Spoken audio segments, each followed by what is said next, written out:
Smart saving plan తో మీ ఆత్మీయులకు ఉజ్వలమైన సురక్షితమైన జీవితం అందించండి. టాటా ఏఏతో ఇది సాధ్యం.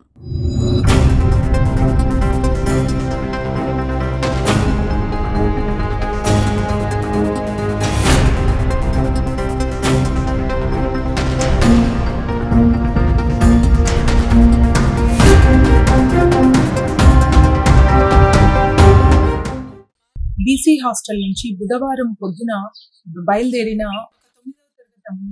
10వ తరగతి అమ్మాయిలు హాస్టల్ నుంచి బయటకు వెళ్ళినట్టు తిరిగి రాకపోవడంతో ప్రిన్సిపల్ పోలీసులకి కంప్లైంట్ ఇచ్చినట్టుగా తెలుస్తుంది. అయితే మనకు గత 6 నెలలుగా చూసుకుంటే ఆదిలాబాద్ నుంచి కావచ్చు అండ్ ఆర్మూర్ నుంచి కావచ్చు ఇంతకు ముందు కూడా ఇట్లాంటి మిస్సింగ్ కలకలాన్ని రేపింది అని చెప్పాలి. అదృష్టవశాత్తు వాళ్ళు దొరకడం జరిగింది. బట్ వీళ్ళు ఇంకా మిస్సింగ్ లో ఉన్నారు. ఏంటి అనేది వివరాల్లోకి వెళ్తే బుధవారం హాస్టల్ నుంచి బయటకు వెళ్లిన విద్యార్థినులు ఇంతవరకు తిరిగి రాలేదు. అయితే విషయం తెలుసుకున్న ప్రిన్సిపల్ పోలీసులకు ఫిర్యాదు చేయడం జరిగింది. హాస్టల్ కు చేరుకున్న స్థానిక పోలీసులు సీసీటీవీ ఫుటేజ్ ఆధారంగా దర్యాప్తు ప్రారంభించారు. అయితే ఏసీపీ రాజా వెంకటరెడ్డి ఈ కేసు త్వరలో ఛేదిస్తామని చెప్తున్నారు. ఇందుకోసం ప్రత్యేక టీం ని కూడా ఏర్పాటు చేసినట్టు తెలిపారు. ఇంతకు ముందు మనం అనుకున్నట్లుగా డిసెంబర్కి చెందిన ప్రభుత్వ పాఠశాలకు సంబంధించిన విద్యార్థినులు స్కూల్ కి వెళ్తున్నామని చెప్పి ఫ్రీ బస్ ఉపయోగించుకొని వెమ్లవాడ ఆలయానికి వెళ్లారు. వీళ్ళు కూడా అదే విధంగా వెళ్లి ఉంటారని పోలీసులు ప్రాథమిక నిర్ధారణకు వచ్చారు.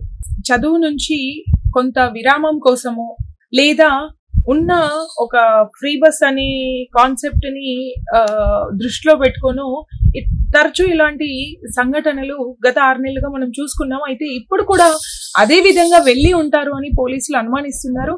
కానీ విద్యార్థినులు ఇట్లాంటి చర్యలకు పాల్పడద్దు అని అటు స్కూల్ ప్రిన్సిపల్ ఇటు తల్లిదండ్రులు అండ్ ముఖ్యంగా పోలీసులు చెప్తున్నారు. మీరు ఎలాంటి నిర్ణయానికి అంటే ఒక స్కూల్ కని చెప్పి బయటకు వెళ్తున్నప్పుడు తల్లిదండ్రుల నుంచి ఎంతో ప్రెషర్ పాఠశాల ఉపాధ్యాయుల పైన ఉంటుంది, అంతే ప్రెషర్ పోలీస్ వాళ్ళ పైన కూడా ఉంటుంది. మీరు చదువుకుంటున్న విద్యార్థులు కాబట్టి ఇట్లాంటి చర్యలు చెయ్యొద్దు. అలాగే ఇలాంటిది ఏదైనా చేస్తున్నాము అంటే మినిమం మనకు ఒక సమాచారాన్ని ఎవరికైనా ఇచ్చి కలిసి వెళ్ళండి.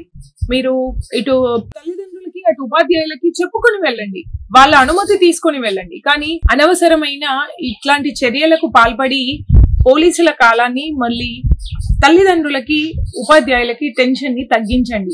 కొంచెం ఆలోచించండి. ఒక పని చేసే ముందు ఏం చేస్తున్నాము, మనం ఎక్కడికి వెళ్తున్నాము, ఆడపిల్లలుగా ఎంత సేఫ్టీ ఉంది, ఎంత సేఫ్టీ జీవితంలో మనం ఉన్నాము.